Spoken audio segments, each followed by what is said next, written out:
Ruth 1, verses 1 through 5. Now it came about in the days when the judges governed that there was a famine in the land, and a certain man of Bethlehem in Judah went to sojourn in the land of Moab with his wife and his 2 sons. The name of the man was Elimelech, and the name of his wife Naomi, and the names of his 2 sons were Mahlon and Chilion, Ephrathites of Bethlehem in Judah.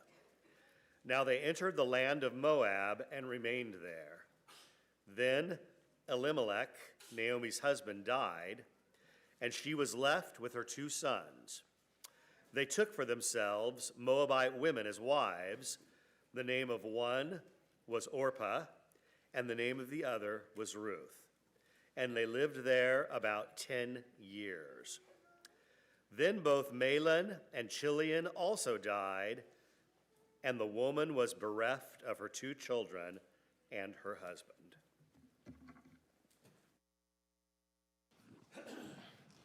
If you still have your Bible open to Ruth, just go ahead and keep that open and mark that. That's going to be where we take our text from today. Thank you for those of you who are visiting with us. It's good to see you. And I would like to just give you a real quick summary to bring you up to date on where we are and what we're doing. We have a Bible reading program, Read Your Bible Through, in a year that we're doing together as a congregation. And it's kind of like the Old Testament has a part, the New Testament has a part, and about every other day there's some Psalms in there. And if it's a little overwhelming for you, just do the New Testament. And so there's some people only doing the New Testament. But Ruth was our daily Bible reading on Monday and Tuesday. And so I have tried at least some on Sunday mornings to take the lesson from the daily Bible reading. So today's lesson is going to be from Ruth. And I'll just go ahead and point that out to you. The focus this morning is going to be on the loyalty that we learn about from Ruth, and we're encouraged by. We can learn about God, we can learn about ourselves, and there's a lot of different positive lessons that we can take away from Ruth. I hope that you saw the word redeemer is found several times in that text, and you know there's a picture of what redemption is and what that looks like, and Boaz is a great picture. Hey, we got Boaz. Boaz is a great picture of what a godly man. He's called a worthy man in the text, and so there's a lot of things that you can take away from Ruth, but I want to just focus on one specific thing. I want to drill down on the thing that catches my attention and that I was thinking this week. If I want to take something from this text, how do I want to be changed, and how do I want to be better, or at least try to be better next week? And that's going to be to focus on this loyalty aspect that we see with her. And so let's set the stage. I've got everything up there for you all at once. So I don't have to worry about clicking. You don't have to worry about trying to keep up. In verses 1 through 5, in the text that Rob just read for us, I'm not going to reread it, but in this text, 2, 3, 4, 5, you have 5 external circumstances. That's what I'm going to call them. These are objective bad things that are happening to this woman, to Naomi. And so let's go ahead and talk about those real quick. In verse 1 it says, in the days when the judges ruled, there was a famine in the land. Number 1, there was a famine. And part of that might just be face value, like let's take it. Maybe it hasn't rained in a really long time. Maybe there's been some sort of a plague of, locusts like we're about to have in St. Louis. Have you seen the thing about we got 3 broods about to be born and locust apocalypse is about to come upon us? And I'm not really worried about our food supply, but if the locusts all swarm in and eat all of your food, you don't have any food to eat. And so that's kind of a big deal. There's a famine in the land. So I would assume that this really is a famine. There's no food for whatever reason, and pretty horrible circumstances. The Bible is often speaks in figurative language, though, and uses pictures and language to point us to other things that are true. And I, at least in my head, I've got famine, and I've got famine point 1, and then I've got famine point 2 in my mind. And famine point 2 is in verse 1. In the days when the judges ruled, there was a spiritual famine that resided over the people of God. And it's not accidental. I mean, if you just, in my Bible, Ruth is here, Judges is here. If I look at the left side of the page, I'm in some of the worst stories in the Bible. If I turn left a couple of times, like these chapters just to the left when Ruth is living in the days of the Judges, these are the chapters where, if you're doing daily Bible reading with your kids, you might think about either skipping over these chapters or monitoring your words just a little bit, because there are some really nasty things that happen. And so, yeah, there's a famine in the land. We'll see some more stuff if I remember about the famine in the land, but there's a famine in the land. So number 1, that's bad. Number 2, I've also got a sojourn point 1 and a sojourn point 2 on this one. It says, and the man of Bethlehem in Judah went to sojourn in the country of Moab. So point 1 is just put yourself in these shoes and try to feel what this would be like. There's no food in St. Louis. You want food? You got to pack up your stuff, and maybe Nashville has food. I don't know. I'm taking my family somewhere else where there's food. You know, those are some scary circumstances. That's a horrible thing to think about. And so part 1 is sojourning and leaving your home and where you are because you have to go hunt for food. Point 2, though, is not worse, but it's something that that I feel, at least a little bit, you know. This is their home. It's not just their home. I mean, it's the home that God gave them, the promised land. It's their home. And there's a phrase, we use a phrase to describe the way that this sort of thing feels whenever our parents, you know, get older. Maybe they're not able to take care of themselves and take care of them stuff. And so, you know, we'll talk about selling the farm.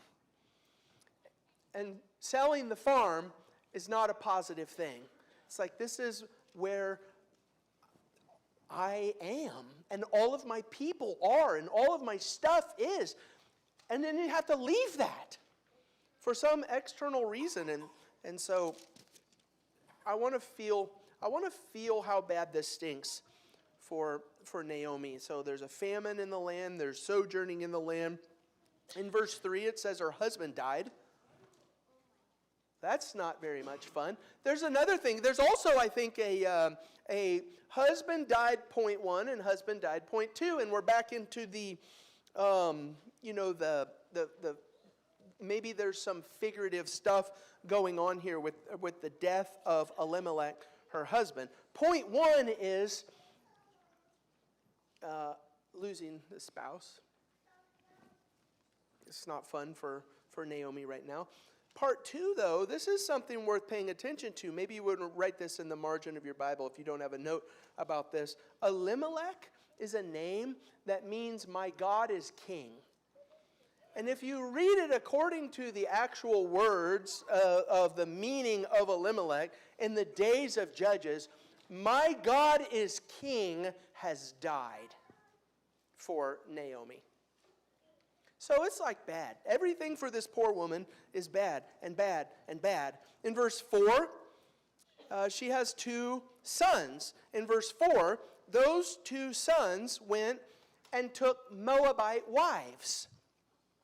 And that might not sound bad to you, except for you definitely should mark this in the margin of your Bible so that you can see it. In Deuteronomy 23 and verse 3, Deuteronomy 23 and verse 3, there is a law about Moabites and what this meant for the children of God to take these women, these Moabites, as wives. This is what Deuteronomy 23 and verse 3 says. No Ammonite, or Moabite may enter the assembly of the Lord, even to the 10th generation. None of them may enter the assembly of the Lord forever. And so you are Naomi. There's a famine. You've just left your home. Your husband died. You go into this foreign land, and now your 2 sons are marrying forbidden women. It reminds me of the way that maybe Samson's parents must have felt when he said, there's a woman over there who looks good to me, go and get her. And his parents were like, isn't there anybody among our people that you would like to go and choose? Instead, he said, no, I want that one. And it's like just the devastation in this home must have felt oppressive. And then, in verse 5, both of the sons, Mahlon and Chilion, died. So now, you know what? She is the female version of Job. This woman has lost everything. I can't think of anything else to put on the list that this woman had that she hasn't lost. And so number one, if we're going to get to the spot where we can really understand something about what's happening in this text, number one, I just wrote this. Everything's bad. Like, that's it. I can't remember the movie. I think it was, what's the Aerosmith movie? Is it Apollo 13? Is that the name of the movie? I don't remember, where Aerosmith sings all the songs and everything. And Bruce Willis is in it. And Bruce Willis, I think, is talking. It's been a long time. This could be I'm just totally making the whole thing up. But maybe it's true. Maybe it's true. I think Bruce Willis says something to one of the people. Tell me what's going on. And he says, here's what's happening. You know, there's this giant asteroid, and it's flying towards Earth and all this. And he goes, so pretty much the worst thing ever. Just say that. Just say that. The worst thing imaginable. That's our circumstances right now. The worst thing imaginable for these people and what's going on. And so it's not just, number one, it's not just those external circumstances. In times like this, you also have the internal part of how you feel. And sometimes the internal part is worse than the external. I've got a couple things for you to think about. I'm not going to read the whole text, but starting in verse 12, this is what Naomi says to her 2 daughter-in-laws. Turn back, my daughters, go your way, for I am too old to have a husband. If I should say I have hope, even if I should have a husband this night and should bear sons, would you therefore wait until they were grown? So number one, Ruth puts a word to her feelings here that I think should resonate. You know what? Maybe that doesn't resonate with all of us, but if you've ever been in this spot in life, then it does resonate with you. Hopelessness is not a fun place to be. When you're I've said this to Becky and my family all over again. I can do bad stuff, bad times. We've done bad times. I can do bad times.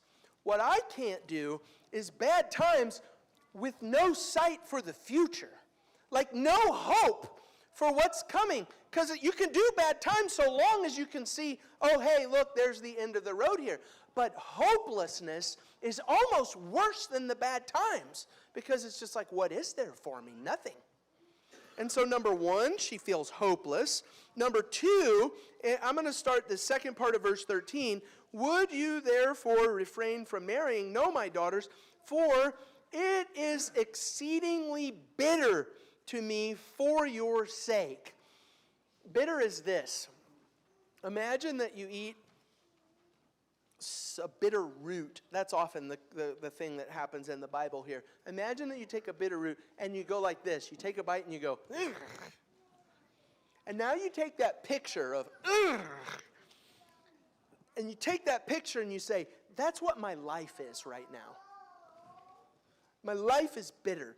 I would like for you to pay attention to this. I'm going to jump ahead to let's read chapter 1 and verses 19 and 20. It says, so the 2 of them went on to Bethlehem, and when they came to Bethlehem, the whole town was stirred because of them. And the woman said, is this Naomi? And listen to what she says. She said to them, Do not call me Naomi. And I want you to look and see if your Bible has a note on the word Naomi. My Bible does. There's a note that says Naomi is a word that means pleasant. And she says, don't call me pleasant. Call me Mara. There's also a note on that word that says Mara means bitter. Don't call me pleasant, call me bitter. And so she feels hopeless. She feels bitter. Number 3, she feels, this goes, I think, in line with Mike's talk this morning. It doesn't mean that it was so, but it's how she felt. She felt as if she had been abandoned by God, as if God had turned his back on her. Look, there's a couple places to look at that. At the end of verse 13, the hand of the Lord has gone out against me. Jump over to 20 and 21. We read that a second ago. Do not call me pleasant, Naomi, call me Mara, bitter, for, why? The Almighty has dealt very bitterly with me. I went away full, and the Lord has brought me back empty. Why call me Naomi when the Lord has testified against me, and the Almighty has brought calamity upon me? So it's not just that she's living these horrible circumstances. She's hopeless, she's bitter, and in her own mind, she's thinking, God's out to get me. This is God punishing me for something. He's after me and inflicting all of this suffering and pain on my life right now. And so, point number 1, everything is bad. Point number 1, I just want you to feel that first. Because the next thing we're going to do, I'll throw it up here for you. The next thing we're going to do is read Ruth's response to her mother-in-law. And this response is some of the most famous verses in all of the Bible.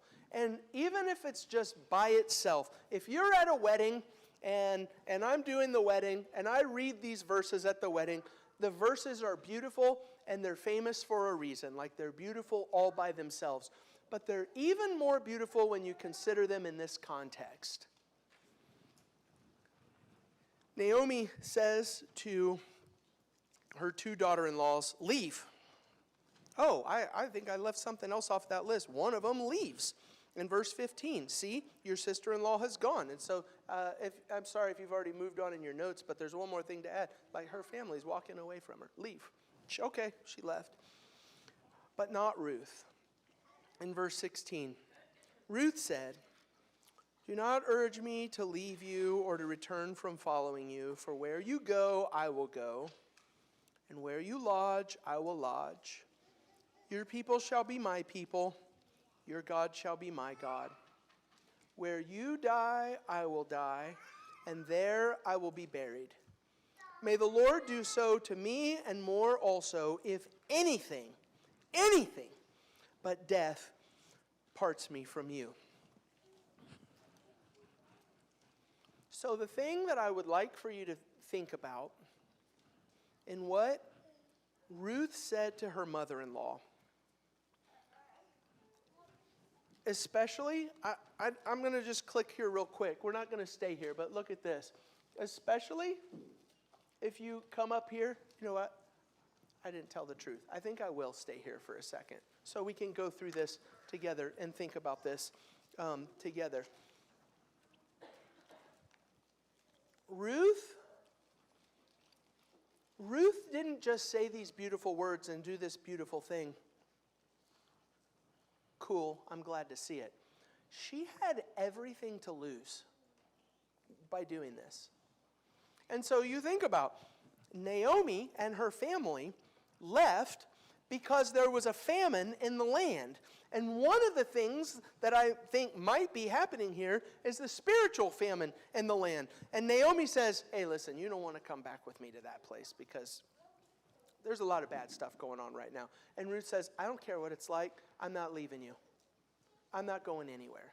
And I would like for you to really think about this too. In chapter 2, I think you can see some of the famine in the land. Chapter 2 and verse 9, Boaz says, I have instructed my workers and my men to leave you alone and not put their hands on you. If you look at chapter 2 and verse 22, Naomi said to Ruth, her daughter-in-law, "It is good, my daughter, that you go out with his young women, lest in another field you be assaulted." So there's our circumstances for the land.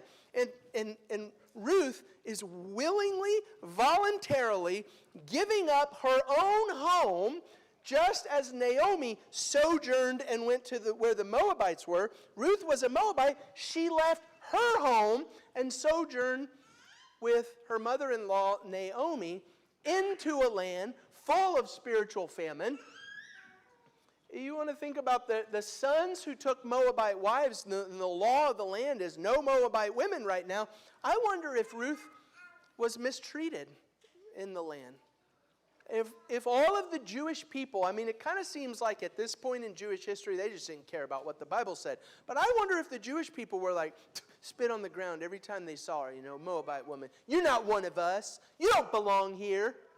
It's that sort of a feeling. And she has no hope for a husband. Ruth, when she says these words, "Where you go, I will go. Where you lodge, I will lodge. Your people shall be my people. Your God shall be my God. Where you die, I will die." When she said those words, that was not some empty statement.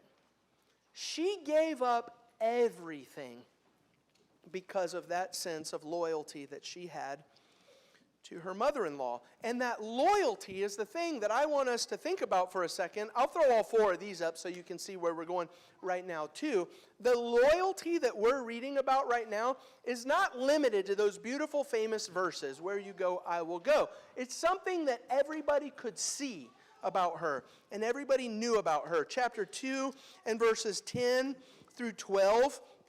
This is something that Boaz admired about her. "Then she fell on her face, bowed to the ground, and said, 'Why have I found favor in your eyes that you should take notice of me, since I am a foreigner?'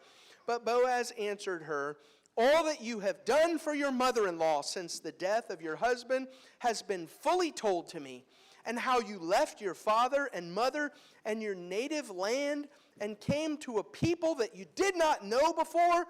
The Lord repay you for what you have done, and a full reward be given to you by the Lord, the God of Israel, under whose wings you have come to take refuge.'" When Boaz spoke to Ruth, he said, "This is what I see in you. The thing that I see in you is that when you had an opportunity to be better off and leave your mother-in-law, you stuck with her. And you haven't left her." Boaz saw it. Boaz felt it.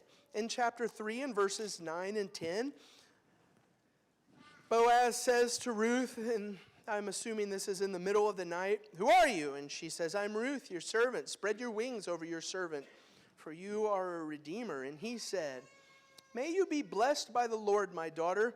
You have made this last kindness greater than the first, and that you have not gone after a young man, whether poor or rich." Boaz, when Ruth expressed interest in Boaz, Boaz's response was, "You're going to choose me? Like there's other people out there. You could have any of these other people out there, and you're going to choose me?"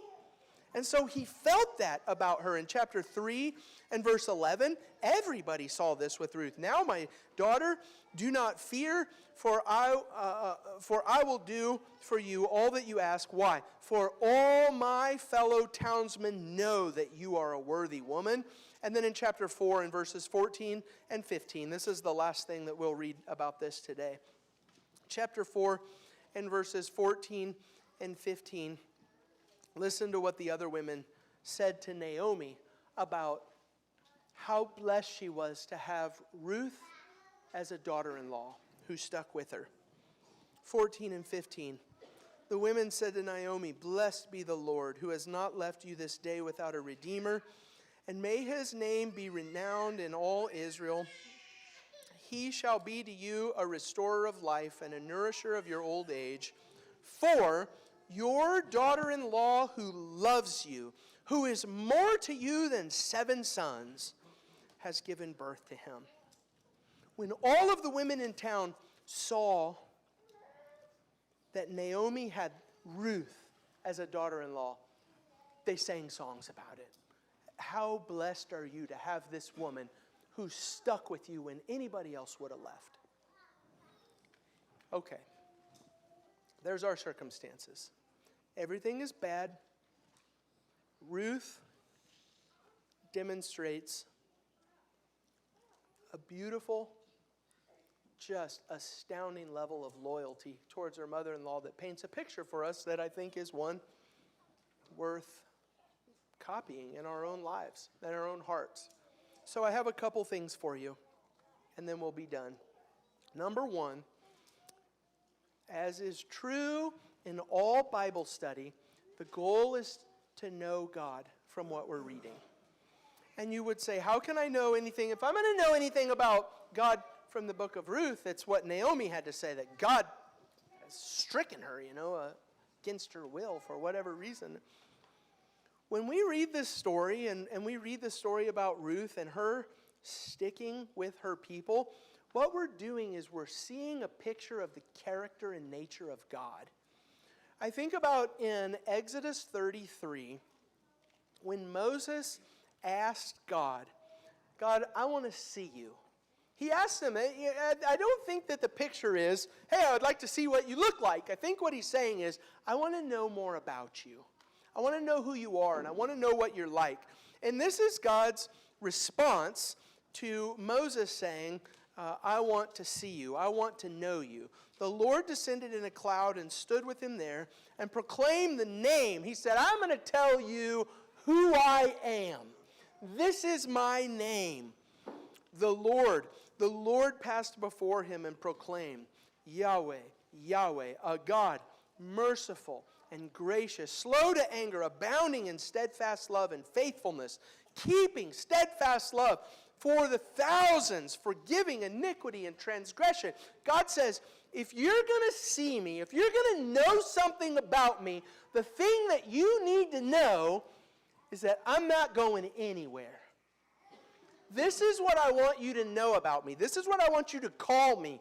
God, abounding in steadfast love. It just keeps on going. And faithfulness. Faithfulness. I'm always going to be there. I'm never going to let you down. And I'm going to keep that steadfast love forever, for everyone, for thousands. And so what we do is we see a picture of God here and what he's like. And Tyler didn't say this when he was leading songs, but he did this. We communicated leading up to the lesson. And so Tyler's song before the lesson, we sang that you are the rock of my heart. Always there. Never going anywhere. He also sang before the lesson, in heavenly love abiding. And throughout that song, I was watching the words. God's not going anywhere. Our invitation song today is going to be something that I asked Tyler to lead, King of My Heart. Number one, I was driving last week listening to that song, and I like it. And I thought, hey, would you sing that song?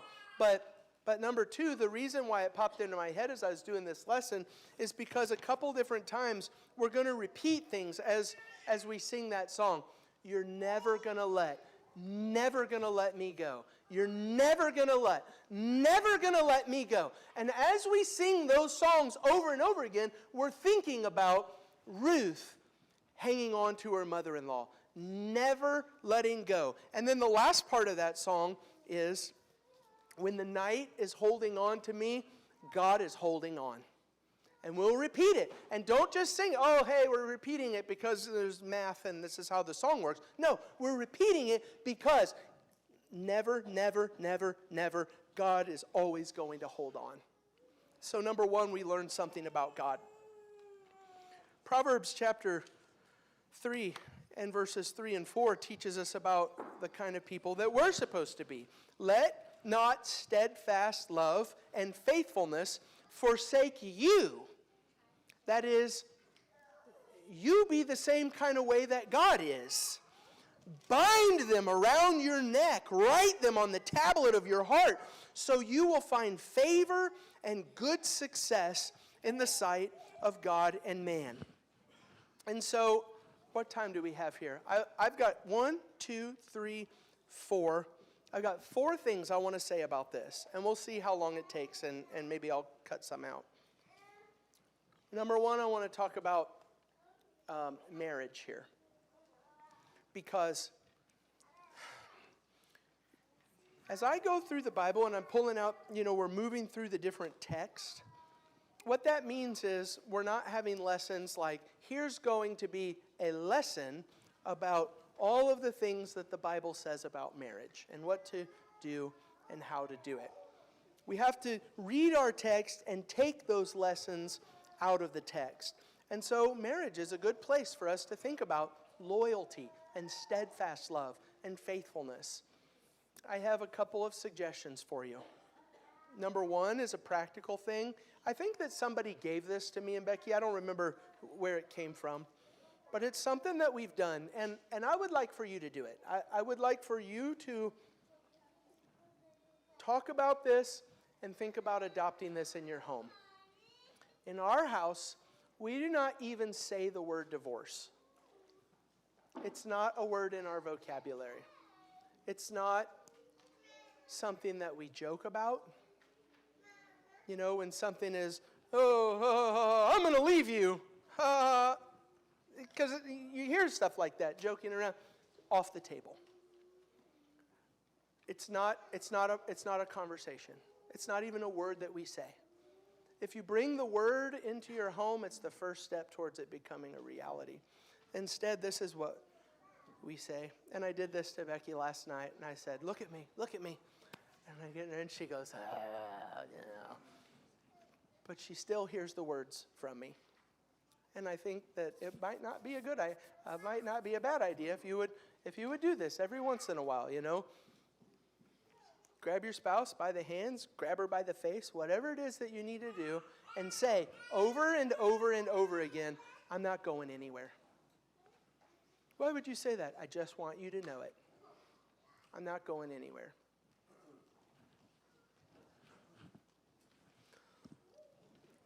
We're learning about the kind of nature and character that God has and the kind of nature and character that God values in other people. And this sense of loyalty is something that we should put into our marriages.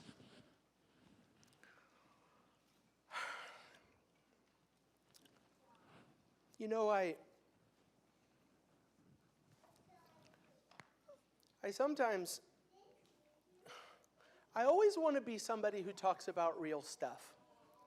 I don't want to talk about pie in the sky things that aren't real, but sometimes talking about real stuff is uncomfortable. And I don't know. I think it's better. I think it's better to do it, even though it's not fun.